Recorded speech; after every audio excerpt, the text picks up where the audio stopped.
تو وہ زندگی بھر نیکیاں اور غریبوں کو کھانا کھلاتے رہے۔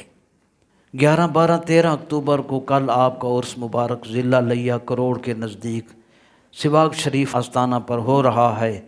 سال بھر ہمیشہ صبح شام لنگر خانہ سے لوگوں کو فری کھانا کھلایا جاتا ہے، اور عرس شریف پر 3 دن صبح بھی شام بھی لاکھوں افراد کو کھانا کھلایا جاتا ہے۔ قرآن مجید نے فرمایا تھا یہ میرے کاملین، میرے صالحین کی ایک خوبی یہ ہے کہ یطعمون الطعام، یہ غریبوں کو کھانا کھلاتے ہیں۔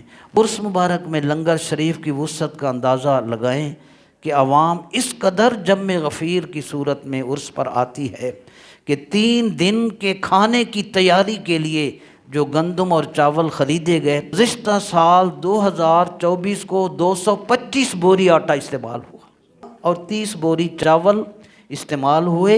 اس سال 2025 کو جو ہم عرس مبارک کر رہے ہیں، 240 بوری آٹا، 30 بوری چاول، سپر کرنل 7,65,000 مالیت کے ہم خرید چکے ہیں، جو آئیں گے ان کو پکا کے کھلائیں گے۔